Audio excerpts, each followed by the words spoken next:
السلام عليكم ورحمة الله.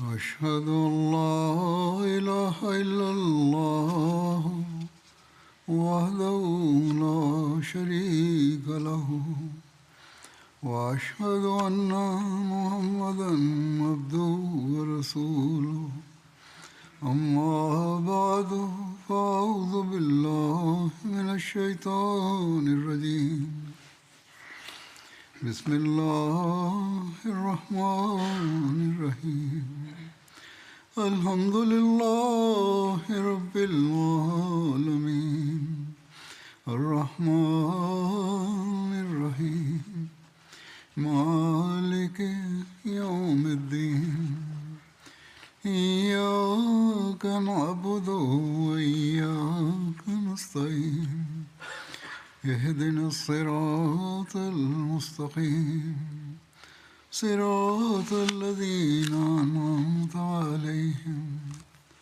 غير المغضوب عليهم ولا الضالين. Tentang sejarah peri kehidupan Rasulullah Shallallahu Alaihi Wasallam dalam berbagai misi peperangan, baik Ghazwah maupun Sariyah. Berkenaan dengan ini, sejarah juga mencatat ada Sariyah atau Perang Uqasyah bin Mihsan. Perang Uqasyah bin Mihsan ini terjadi di arah Gamar Mardub. Perang ini terjadi pada bulan Rabiul Awal tahun 6 Hijriah. Dalam Sirat Khatamun Nabiyyin, Hazrat Mirza Bashir Ahmad menulis, Rasulullah Shallallahu Alaihi Wasallam mengutus salah satu sahabat muhajirin, Uqasyah bin Mihsan, sebagai pemimpin bagi 40 muslim untuk menghadapi suku Bani Asad. Suku ini pada waktu itu berkemah dekat sebuah mata air bernama Ghamar, yang terletak beberapa hari perjalanan dari Madinah ke arah Mekah. Rombongan Hazrat Uqasyah bergerak cepat mencapai Ghamar untuk mencegah mereka dari membuat kekacauan, untuk menghentikan rencana yang sedang mereka buat. Ternyata, anggota suku tersebut telah mendengar tentang kedatangan Muslim dan telah berpencar. Maka Hazrat Uqasyah dan grupnya kembali ke Madinah tanpa terjadi pertempuran. Demikian pula, ada catatan tentang Sariyah atau Perang Muhammad bin Maslamah. Perang ini terjadi pada bulan Rabiul Awal tahun 6 Hijriah. Rasulullah Shallallahu Alaihi Wasallam mengutus Hazrat Muhammad bin Maslamah ke Banu Sa'labah dan Banu Awal yang tinggal di Zulkasyah, yang terletak 24 mil dari Madinah di jalan menuju Rabzah. Rasulullah Shallallahu Alaihi Wasallam mengutus Hazrat Muhammad bin Maslamah bersama 10 orang lainnya. Rombongan ini tiba di sana pada malam hari. Orang-orang itu mengepung Hazrat Muhammad bin Maslamah dan para pengikutnya ketika mereka sedang tidur dan musuh berjumlah 100 orang. Pasukan Muslim tidak menyadari sampai musuh mengepung mereka dengan anak panah. Hazrat Muhammad bin Maslamah segera bangun dan beliau membawa busur. Beliau berteriak keras kepada para pasukannya untuk mengambil senjata. Mereka semua juga segera bangun. Selama 1 jam di malam hari terjadi saling serang anak panah. Setelah beberapa waktu saling memanah, orang-orang Badui menyerang dengan tombak dan menewaskan semua yang tersisa. Dan Hazrat Muhammad bin Maslamah jatuh terluka. Kaki beliau terluka sedemikian rupa sehingga beliau tidak bisa bergerak, dan mereka mengambil pakaiannya dan pergi. Seorang Muslim melewati para korban dan mengucapkan, Inna lillahi wa inna ilaihi raji'un. Ketika Hazrat Muhammad bin Maslamah mendengarnya, beliau bergerak. Orang itu memberi beliau makanan dan membawanya ke Madinah di atas tunggangan.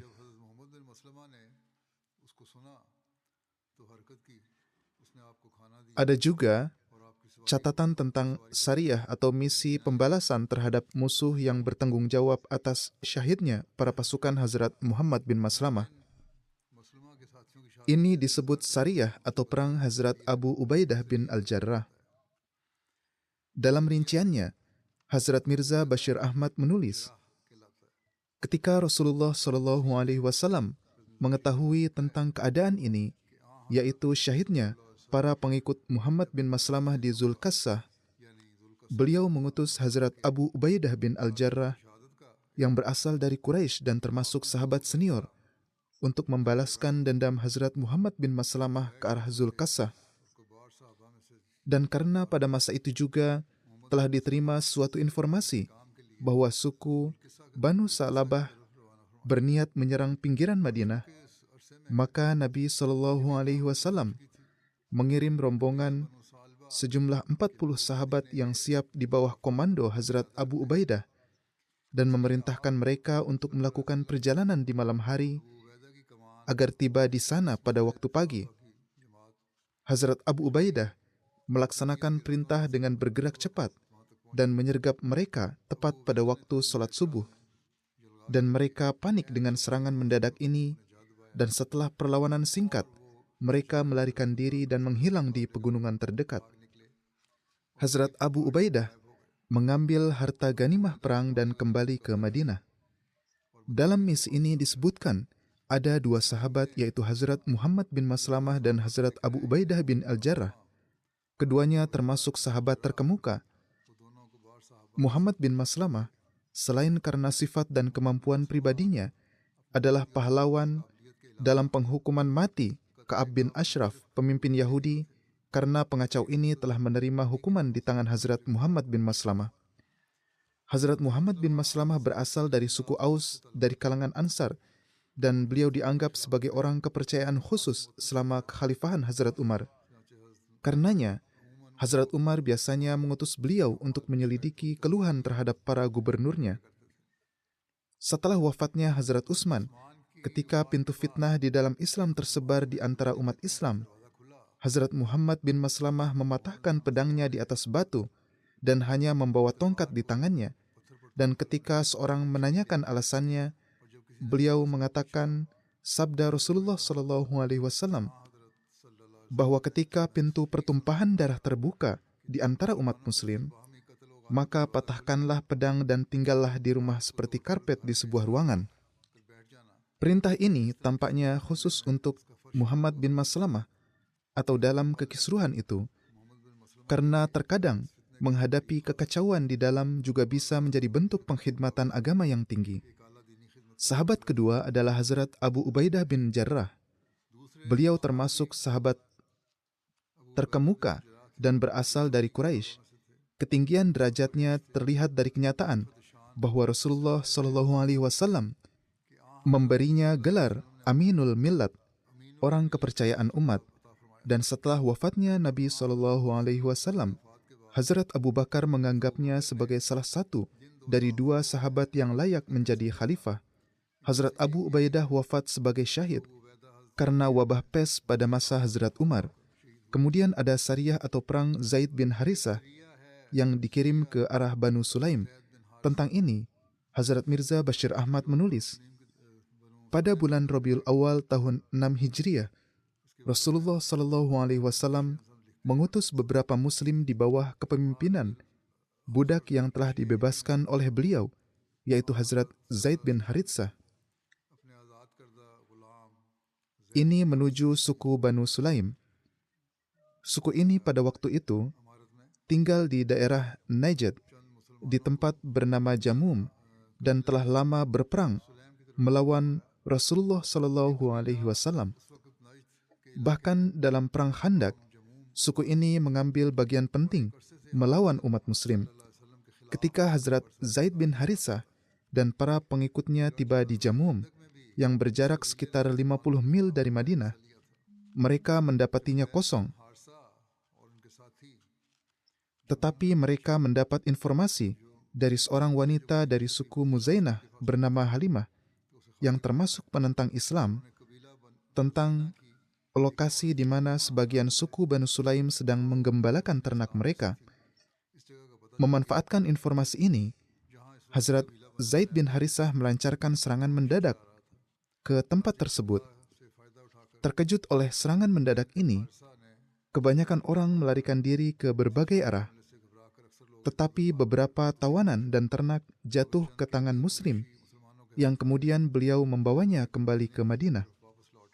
Kebetulan, di antara para tawanan ada suami Halimah, dan meskipun ia adalah musuh yang berperang, Rasulullah SAW, karena Halimah telah membantu dalam memberikan informasi, beliau SAW tidak hanya membebaskan Halimah tanpa tebusan, tetapi juga membebaskan suaminya sebagai tindakan kemurahan hati, dan Halimah serta suaminya kembali ke negeri mereka dengan gembira.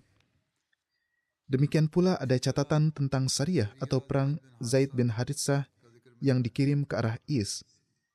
Rinciannya dijelaskan dalam Sirat Khatamun Nabiyyin sebagai berikut. Rasulullah SAW mengutus Hazrat Zaid bin Haritsah pada bulan Jumadil Awal tahun ke-6 Hijriyah. Beliau membawa 170 sahabat dari Madinah. Para penulis sejarah mencatat bahwa tujuan misi ini adalah untuk mencegah kafilah Quraisy Mekah yang datang dari arah Syam. Kafilah Quraisy selalu bersenjata dalam perjalanan mereka antara Mekah dan Syam. Mereka lewat sangat dekat dengan Madinah, yang mana ini menyebabkan kaum Muslim selalu menjadi ancaman. Selain itu, kafilah ini, dimanapun mereka lewat, menghasut suku-suku Arab melawan umat Muslim yang telah menyalakan api permusuhan yang berbahaya terhadap umat Muslim di seluruh negeri. Karena itu, perlu untuk menghentikan mereka. Jadi, setelah mendapatkan kabar tentang kafilah tersebut, Rasulullah SAW mengutus Hazrat Zaid bin Haritsah ke arah itu, dan ia maju dengan sangat hati-hati sampai berhasil menyergap kafilah di tempat bernama Is. Is adalah nama sebuah tempat yang terletak 4 hari perjalanan dari Madinah ke arah laut. Karena ini adalah serangan mendadak, anggota kafilah itu tidak bisa menahan serangan Muslim dan mereka melarikan diri. Hazrat Zaid menangkap beberapa tawanan dan mengambil alih barang-barang kafilah, kemudian kembali ke Madinah dan menghadap Rasulullah SAW. Dalam kejadian-kejadian ini juga disebutkan tentang penangkapan Abul As bin Rabi dan keislamannya. Rinciannya adalah sebagai berikut. Ibnu Ishaq menyatakan, sebelum Fatah Mekah, Abul As bin Rabi berangkat ke Syam untuk berdagang dengan membawa hartanya dan harta orang-orang Quraisy. Ketika telah selesai berdagang dan kembali dengan kafilahnya, ia bertemu dengan pasukan Rasulullah SAW. Para sahabat mengambil alih semua barang yang ada padanya dan menawan orang-orang di kafilah. Ibnu Sa'id menulis, Hazrat Zaid menangkap kafilah ini yang di dalamnya ada Abul As dan membawa mereka ke Madinah. Menurut Imam Zuhri dan Ibnu Uqbah, Abu Bashir, Abu Jandal dan teman mereka berdua mengambil harta dari kafilah Abul As dan menawan mereka. Tempat mereka adalah Saiful Bahar yang telah disebutkan sebelumnya, yang merupakan daerah pesisir pantai di sekitar Is. Keduanya tidak membunuh siapapun di kafilah ini, karena Abul As memiliki hubungan menantu dengan Rasulullah SAW. Dalam satu riwayat disebutkan, Abul As melarikan diri dari pasukan di misi ini, yaitu pasukan Hazrat Zaid bin Haritsah. Ketika umat Muslim kembali dengan membawa harta kafilah, Abul As datang ke Madinah pada malam hari sampai ia mendatangi istrinya, Hazrat Zainab binti Rasulullah SAW, dan meminta perlindungan darinya. Hazrat Zainab memberi perlindungan kepada Abul As. Ketika Rasulullah SAW mengimami sholat subuh dan mengucapkan takbir, dan orang-orang juga bertakbir bersama beliau, Hazrat Zainab berteriak keras dari Suffatun Nisa, tempat khusus untuk wanita, Dan dalam satu riwayat disebutkan bahwa ia berdiri di pintunya dan berkata dengan suara keras, "Wahai semuanya, aku telah memberi perlindungan kepada Abul As." Ketika Rasulullah SAW selesai salam, beliau menghadap kepada orang-orang dan bertanya, "Wahai semuanya, apakah Anda sekalian mendengar apa yang aku juga dengar?" Mereka menjawab, "Iya." Beliau bersabda, "Demi Zat yang jiwa Muhammad SAW berada di tangannya, aku tidak mengetahui apapun tentang hal ini sebelumnya. Aku baru mendengarnya dari Zainab, sampai aku mendengar apa yang kalian juga dengar. Kaum muslimin adalah satu tangan melawan musuh mereka." Beliau bersabda, "Kaum muslimin adalah satu tangan melawan musuh mereka. Orang yang paling lemah di antara mereka pun dapat memberi perlindungan." Dalam satu riwayat disebutkan bahwa Nabi SAW bersabda, "Kita juga memberi perlindungan kepada orang yang telah diberi perlindungan oleh Zainab." Kemudian ketika Rasulullah SAW masuk ke rumah, Hazrat Zainab juga ikut masuk bersama Rasulullah SAW dan meminta agar barang-barang yang diambil dari Abul As dikembalikan. Beliau SAW menyetujuinya dan bersabda, "Wahai putriku, sambutlah ia dengan baik, tetapi jangan bercampur dengannya. Sesungguhnya engkau tidak halal baginya karena ia kafir sedangkan engkau muslim." Beliau SAW mengirim pesan kepada pasukan yang telah mengambil harta dari Abul As. Beliau bersabda, "Orang ini adalah bagian dari kami sebagaimana kalian ketahui. Ia memiliki hubungan keluarga denganku dan kalian telah mengambil hartanya. Jika kalian berbuat baik dan mengambil hartanya." Jadi beliau tidak memerintahkan tetapi bersabda bahwa jika kalian berbuat baik dan mengembalikannya, maka itu yang kami sukai. Dan jika kalian menolak, maka itu adalah harta ganimah dari Allah yang telah Dia berikan kepada kalian. Aku tidak keberatan akan hal ini, dan kalian lebih berhak atasnya. Mereka menjawab, "Wahai Rasulullah, kami akan mengembalikannya." Ibnu Uqbah menulis, Abul As berbicara dengan Hazrat Zainab tentang para sahabatnya yang ditawan oleh Abu Bashir dan Abu Jandal, dan harta mereka diambil. Hazrat Zainab membicarakan hal ini dengan Rasulullah SAW. Beliau SAW datang dan berbicara kepada orang-orang. Beliau bersabda, "Kami telah menjadikan beberapa orang sebagai menantu, dan kami juga telah menjadikan Abul As sebagai menantu, dan kami mendapatinya sebagai menantu yang baik. Ia datang dari Syam bersama beberapa sahabat Quraisynya. Abu Jandal dan Abu Bashir menangkapnya, menawan mereka, dan mengambil apa yang ada pada mereka, tetapi tidak membunuh seorang pun dari mereka. Zainab meminta kepadaku untuk memberinya perlindungan. Apakah kalian memberi perlindungan kepada Abul As dan para sahabatnya?" Orang-orang menjawab, "Iya." Ketika sabda Rasulullah SAW ini sampai kepada Abu Jandal dan para sahabatnya tentang Abul As dan para tawanannya, mereka membebaskan semuanya dan mengembalikan segala sesuatunya kepada mereka, bahkan tali pun dikembalikan. Menurut Ibnu Ishaq dan Umar, para sahabat mengembalikan segala sesuatu milik mereka, sampai-sampai ada yang membawa ember, ada yang membawa kantung air, ada yang membawa bejana, dan ada yang membawa kayu tandu. Mereka mengembalikan semuanya, termasuk para tawanan, dan tidak ada satupun barang yang hilang. Kemudian Abul As membawa harta itu ke Mekah dan memberikan setiap hak kepada pemiliknya. Lalu Abul As berdiri dan berkata di hadapan penduduk Mekah, "Wahai penduduk Mekah, apakah masih tersisa harta seseorang di antara kalian padaku yang belum diambil? Wahai penduduk Mekah, apakah aku telah menunaikan tanggung jawabku dengan sempurna?" Mereka semua menjawab, "Iya, semoga Allah memberimu balasan yang terbaik. Kami telah mendapatimu seorang yang sangat amanah."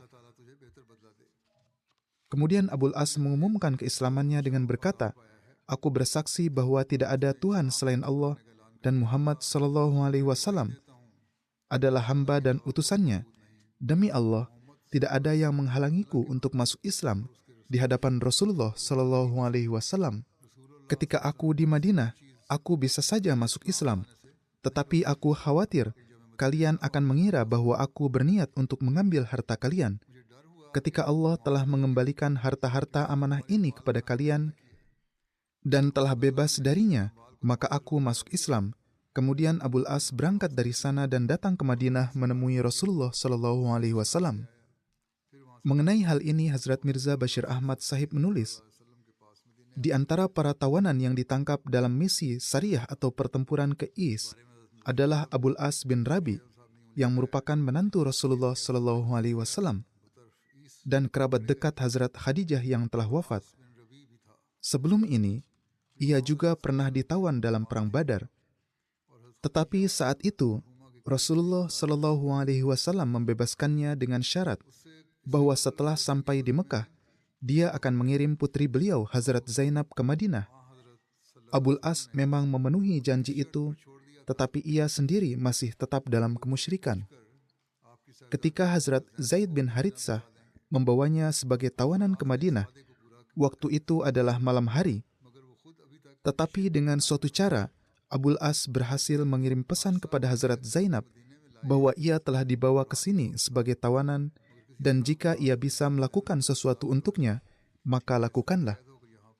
Maka tepat pada saat Rasulullah Shallallahu Alaihi Wasallam dan para sahabat beliau sedang melaksanakan sholat subuh, Hazrat Zainab berteriak dengan suara keras dari dalam rumah dengan mengatakan, "Wahai kaum muslimin, aku telah memberi perlindungan kepada Abul As." Ketika Rasulullah Shallallahu Alaihi Wasallam selesai sholat, beliau menghadap para sahabat dan bersabda, "Kalian telah mendengar semua yang dikatakan Zainab. Demi Allah, aku tidak mengetahui hal ini, tetapi jemaat mukmin adalah seperti satu jiwa. Jika salah satu dari mereka memberi perlindungan kepada seorang kafir, maka wajib menghormatinya." Kemudian beliau menghadap Zainab dan bersabda, "Kepada siapa engkau telah memberi perlindungan, kami juga memberinya perlindungan."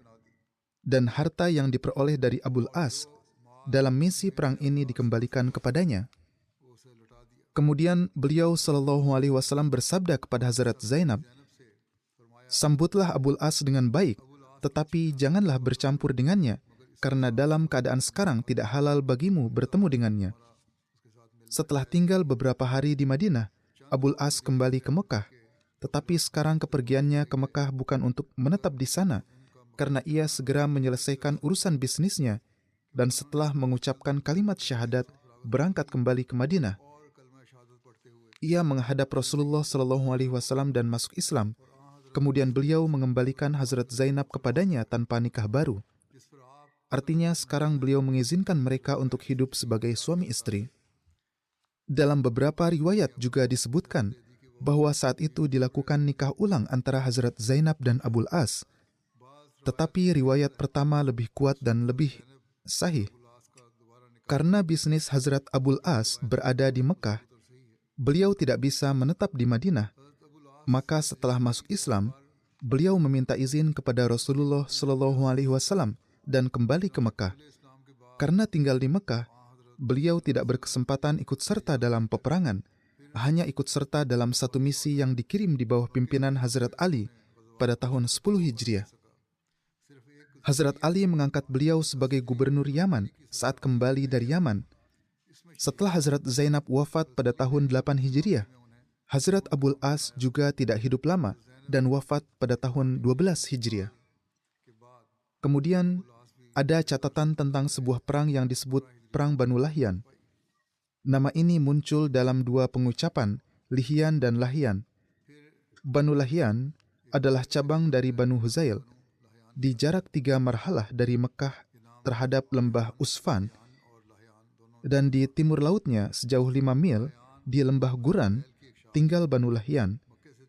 Ada perbedaan pendapat tentang bulan dan tahun terjadinya Perang Banu Lahyan. Allamah Ibnu Sa'ad, perang ini terjadi pada awal Rabiul Awal, tahun 6 Hijriah. Menurut Muhammad bin Umar, terjadi pada bulan Rajab tahun 6 Hijriah. Dan menurut Allamah Ibnu Ishaq, perang ini terjadi 6 bulan setelah Perang Banu Quraiza, yaitu pada Jumadil Awal tahun 6 Hijriah. Allamah Hakim mencatatnya sebagai perang di bulan Sya'ban. Allamah Ibnu Hazm menulis tahun 5 Hijriah, Allamah Zahabi tahun 6 Hijriah, dan beberapa sejarawan menulisnya sebagai perang di tahun 4 Hijriah. Hazrat Mirza Bashir Ahmad Sahib menyimpulkan bahwa perang ini terjadi di bulan Jumadil Awal tahun 6 Hijriah, bertepatan dengan bulan September tahun 627 Masehi. Beliau menulis, para sejarawan berbeda pendapat tentang tanggal perang Banu Lihyan. Ibnu Sa'ad menyebutnya terjadi pada Rabiul Awal 6 Hijriah, tetapi Ibnu Ishaq dan Tabari menegaskan bahwa itu terjadi pada Jumadil Awal tahun 6 Hijriah. Beliau menyimpulkan, saya mengikuti Ibnu Ishaq dalam hal ini, yaitu menurut beliau ini yang benar. Wallahu a'lam. Tentang latar belakang perang Banu Lihyan, Hazrat Mirza Bashir Ahmad Sahib menulis,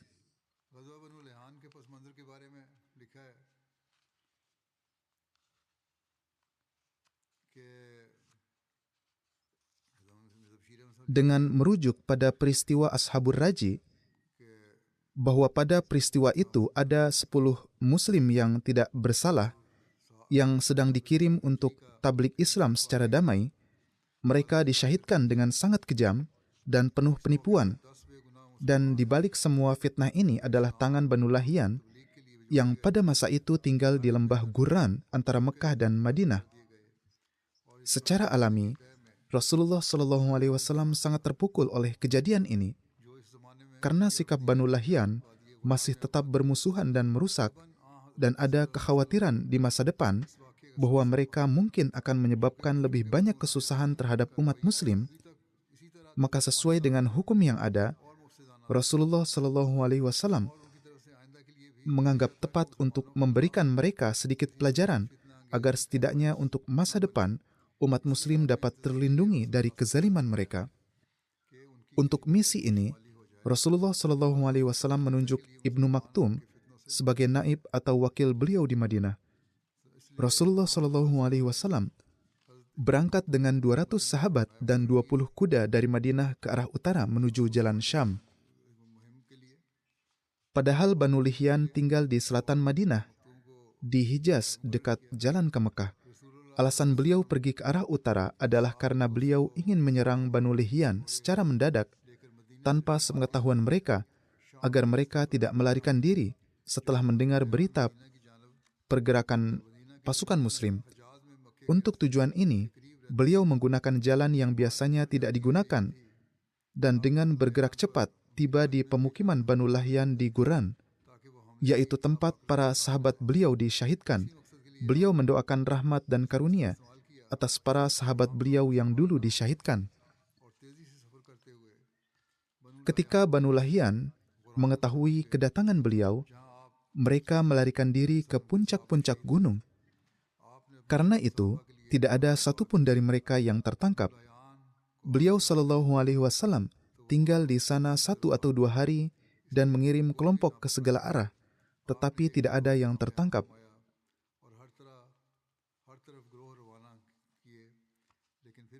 Beliau tinggal beberapa waktu setelah mencapai tempat tujuan, dan diriwayatkan bahwa ketika dalam perjalanan ini, beliau tiba di tempat di mana para sahabat beliau disyahidkan.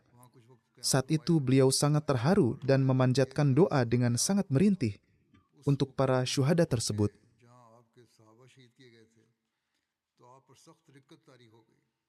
Kemudian tertera, ketika rencana serangan mendadak terhadap Banu Lihyan tidak berhasil karena mereka melarikan diri ke gunung-gunung, Rasulullah SAW pergi ke Usfan agar orang-orang Mekah mengira beliau akan ke Mekah. Maka beliau pergi ke Usfan bersama para sahabat. Menurut Ibnu Ishaq, beliau kemudian mengirim 2 penunggang kuda. Menurut Ibnu Sa'ad, beliau mengirim Hazrat Abu Bakar dengan 10 penunggang kuda agar Quraisy mendengar tentang mereka dan menjadi takut. Hazrat Abu Bakar pergi sampai Karaul Ghanim, sebuah lembah yang berjarak 8 mil dari Usfan. Kemudian kembali ke Usfan tanpa bertemu siapapun. Setelah itu, Rasulullah SAW memulai perjalanan kembali ke Madinah. Beliau kembali setelah 14 hari berada di luar Madinah. Hazrat Mirza Bashir Ahmad Sahib menulis, selama perjalanan pulang, beliau berdoa dengan doa yang kemudian biasa dibaca oleh umat muslim ketika kembali dari setiap perjalanan penting.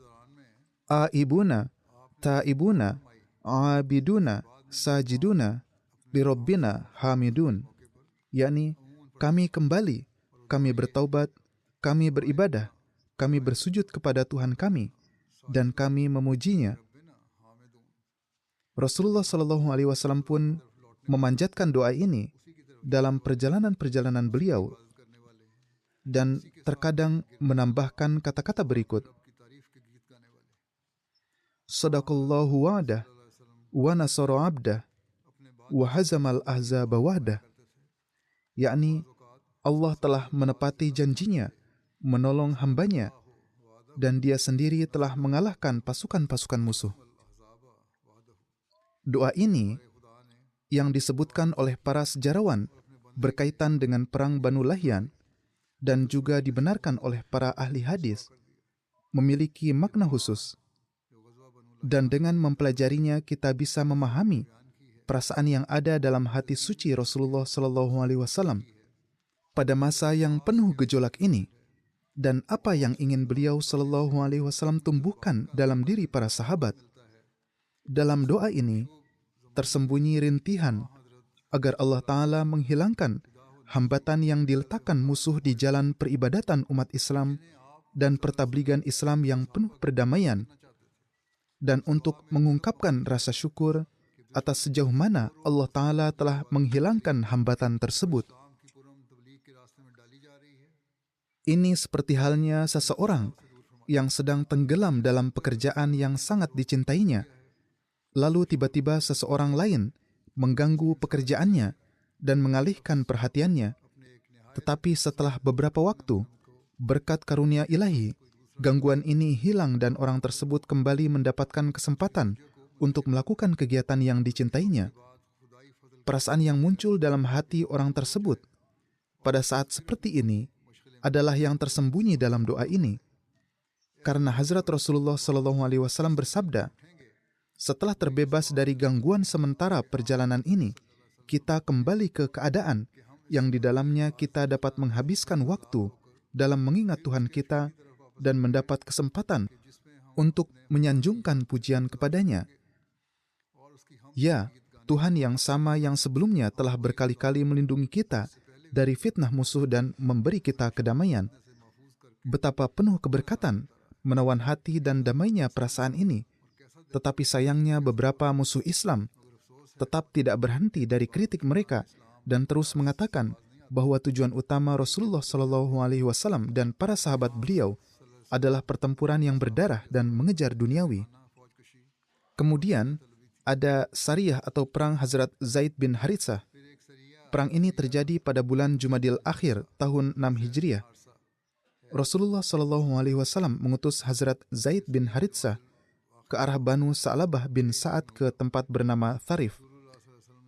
Tharif adalah nama sebuah sumur milik Banu Sa'labah yang terletak 36 mil dari Madinah di jalan menuju Irak. Hazrat Zaid bin Haritsah berangkat bersama 15 orang. Ketika sampai di Tharif, mereka menangkap unta dan kambing, dan orang-orang Badui yang ada di sana ketakutan mengira Hazrat Rasulullah SAW datang ke arah mereka. Lalu mereka melarikan diri. Hazrat Zaid membawa hewan-hewan itu ke Madinah. Orang-orang Banu Sa'labah mencari para sahabat tetapi tidak bisa menangkap siapapun. Para sahabat kembali dengan membawa 20 ekor unta. Mereka berada di luar Madinah selama 4 malam untuk misi ini dan tidak terjadi pertempuran apapun. Dalam misi ini, slogan kaum muslim adalah Amit, Amit. Yang masih tersisa insya Allah akan disampaikan pada kesempatan yang akan datang. Semua orang mengetahui bagaimana keadaan dunia saat ini. Keadaan yang bergejolak di Suriah masih belum jelas. Memang dikatakan bahwa pemerintah yang zalim dan kejam telah berakhir. Tetapi berdoalah agar pemerintahan yang akan datang juga berlaku adil. Mereka yang baru datang untuk memerintah ini banyak mengatakan bahwa mereka akan berlaku adil. Tetapi umumnya yang terlihat adalah ketika mendapat kekuasaan, orang-orang mengatakan satu hal dan melakukan hal yang lain. Semoga Allah Ta'ala menjaga para Ahmadi di wilayah-wilayah tersebut dalam perlindungannya. Para analis menulis bahwa masyarakat tampaknya merayakan berakhirnya kezaliman, tetapi tidak ada yang tahu apa yang akan terjadi selanjutnya. Demikian juga, Israel menyerang wilayah-wilayah ini tanpa alasan. Tampaknya niat mereka berbahaya terhadap dunia Islam, dan dalam hal ini tidak ada negara yang aman. Berdoalah juga untuk Pakistan dalam hal ini, juga untuk Iran dan negara-negara lainnya. Semoga Allah Ta'ala memberi umat muslim akal sehat dan kesadaran, dan menghilangkan fanatisme golongan dan nafsu kekuasaan di antara mereka, sehingga mereka bisa bersatu. Jika tindakan-tindakan seperti ini terus berlanjut dari pihak umat Islam, bagaimana bisa Allah Ta'ala menolong orang-orang zalim yang membunuh rakyat mereka sendiri? Bagaimanapun, perbanyaklah berdoa, semoga Allah Ta'ala melindungi setiap Ahmadi dari kejahatan mereka. Para Ahmadi tidaklah aman, baik dari tangan orang-orang Islam yang sekedar mengaku-ngaku ini, maupun dari tangan orang lain yang menentang umat Islam. Semoga Allah Ta'ala mengasihani dan menjaga kita dalam perlindungannya dalam segala hal. Demikian pula, saat ini banyak badai melanda dunia. Beberapa hari yang lalu, ada bencana badai melanda Mayotte. Di sana juga ada Ahmadi yang dengan karunia Allah Ta'ala selamat. Dan jemaat juga melakukan pengkhidmatan di sana yang dihargai oleh pemerintah setempat. Di tempat-tempat ini, orang-orang menjual makanan dengan harga tinggi, dan orang-orang kelaparan karena tidak bisa mendapatkan makanan. Jemaat dengan karunia Allah Ta'ala melakukan pengkhidmatan dan memberikan makanan. Bagaimanapun, berdoalah semoga Allah Ta'ala melindungi pulau-pulau ini dari bencana langit. Setelah solat, saya akan memimpin solat jenazah. Jenazah pertama adalah Tuan Amir Hasan Warani Syahid. Beliau adalah putra Tuan Dur Muhammad dari Nusrat Abad, distrik Mirpur Khas. Beberapa hari yang lalu, beliau disyahidkan. Inna lillahi wa inna ilaihi roji'un. Beliau sedang pulang dari masjid. Beliau disyahidkan dengan cara ditembak. Almarhum adalah seorang musi. Di antara yang ditinggalkan adalah ibu, istri, 2 putra, dan 3 putri. Beliau juga meninggalkan beberapa saudara laki-laki dan saudara perempuan. Menurut rincian kejadian, Tuan Amir Hasan sedang pulang ke rumah setelah melaksanakan sholat tahajud dan sholat subuh berjamaah pada pagi 13 Desember bersama putranya Aziz Taimur yang berusia 12 tahun. Ada suatu jalan antara rumah mereka dan masjid. Mereka baru saja menyeberang jalan, dan saat itu ada 2 pengendara motor yang tak dikenal yang sudah menunggu di sana dengan wajah tertutup, mendekat dan menanyakan nama. Setelah mengenali beliau, mereka menembak. Almarhum terkena 5 peluru yang mengakibatkan kesyahidan di tempat. Inna lillahi wa inna ilaihi roji'un. Setelah itu para penyerang melarikan diri. Saudara Aziz Taimur, putra almarhum, dengan penuh mukjizat dilindungi oleh Allah Ta'ala. Putra beliau menunjukkan keberanian luar biasa dengan memberitahu anggota jemaat tentang kejadian tersebut. Ahmadiyah masuk ke keluarga mereka melalui kakek buyut mereka, Tuan Dhani Bakhash Sahib yang baiat pada tahun 1973 pada masa Khalifah kedua. Kakek almarhum syahid bukan Ahmadi, tetapi anggota keluarga lainnya termasuk paman-paman beliau menerima Ahmadiyah. Ayah almarhum, Tuan Dur Muhammad, baiat pada masa Khalifah kedua pada tahun 1964 melalui Tuan Syed Daud Muzaffar Sahib yang saat itu berada di sana sebagai petani. Almarhum bekerja di bidang pertanian dan beberapa waktu terakhir juga bertugas sebagai penjaga keamanan di Nusrat Abad. Almarhum mendapat taufik berkhidmat sebagai Qaid Majelis Khudamul Ahmadiyah, dan saat syahid, beliau berkhidmat sebagai sekretaris Wakafinau. Beliau memiliki hubungan kesetiaan dan keikhlasan yang kuat dengan khilafat. Beliau sangat ramah terhadap tamu dan memiliki sifat yang lembut. Ibunda beliau mengatakan, "Ini adalah kehormatan besar bagi kami bahwa putra saya mendapat syahid. Jika saya harus mengorbankan putra kedua saya untuk jemaat, saya akan melakukannya." Sungguh ibu yang sangat berani. Beliau selalu memperhatikan saudara-saudarinya setelah ayah mereka wafat. Tidak pernah membiarkan peminta-minta pulang dengan tangan kosong. Ada wanita non-Ahmadi yang buta di lingkungannya. Beliau memperhatikan ternak dan anak wanita itu serta mengantarkan anak-anaknya ke sekolah. Beliau dawam dalam sholat berjamaah. Tuan Amir Mirpur Khas menulis, beliau selalu meninggalkan semua pekerjaan untuk hadir bertugas pada setiap program jemaat. Dalam sebulan terakhir, terjadi perubahan yang nyata dalam diri almarhum. Almarhum rutin membuka masjid sebelum subuh dan melaksanakan sholat-sholat nafal. Tampak seolah-olah seorang Amir Hussein yang baru telah lahir.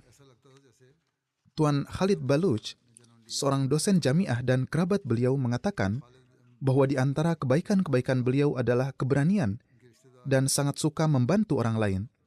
Setiap kali bertemu, beliau selalu membahas hal-hal rohani, terutama tentang bagaimana meningkatkan hubungan antara manusia dan Tuhan. Seorang mubalik menulis bahwa beliau memiliki hubungan baik dengan non-Ahmadi di daerahnya. Saat kewafatannya, orang-orang datang dari jauh untuk menyatakan bela sungkawa, dan semua mengatakan bahwa beliau adalah sosok yang mencintai semua orang dan selalu membantu siapa saja yang tengah dalam kesulitan. Semoga Allah Ta'ala menurunkan ampunan dan rahmatnya kepada beliau, meninggikan derajat beliau dan menjaga anak keturunan beliau dalam perlindungannya. Selanjutnya adalah Mukarram Tuan Maulana Abdus Sattar Rauf, mubalik jemaat Malaysia. Beliau wafat beberapa hari yang lalu di usia 75 tahun. Inna lillahi wa inna ilaihi raji'un. Beliau mendapat karunia menerima Ahmadiyah pada 15 Januari tahun 1973. Pada bulan Oktober tahun 1977, beliau masuk Jamiah Ahmadiyah Rabuah dan menyelesaikan program Mubashir. Beliau mendapat taufik berkhidmat di berbagai negara. Pada tahun 1985, ditugaskan sebagai mubalik di Indonesia. Kemudian dikirim ke Fiji, dan di sana beliau tinggal beberapa tahun. Lalu kembali ke Indonesia. Kemudian beliau dikirim ke Malaysia untuk bertablik. Selanjutnya beliau ditugaskan di Vietnam dan tinggal beberapa tahun di sana. Kemudian beliau mendapat taufik berkhidmat di Malaysia. Beliau sangat aktif dalam pengkhidmatan. Keluarga yang ditinggalkan adalah istri, 1 putri dan 3 putra.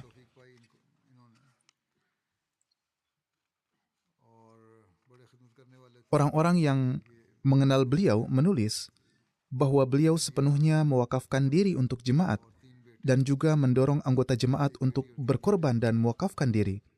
Beliau sangat penyayang dan selalu menutupi kelemahan orang lain. Melalui upaya tablik beliau, banyak orang mendapat taufik bergabung dengan jemaat.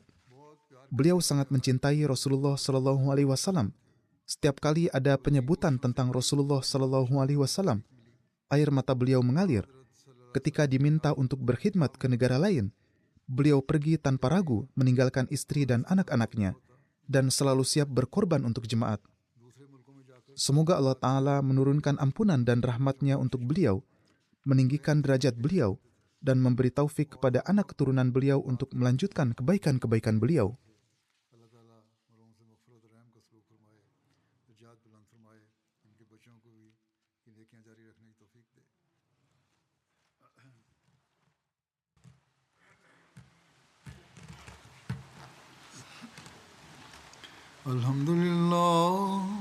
Alhamdulillah, nahmaduhu wa nasta'inuhu wa nastaghfiruhu wa nu'minu bihi wa natawakkalu alayhi wa na'udzu billahi min shururi anfusina wa min sayyiati a'malina.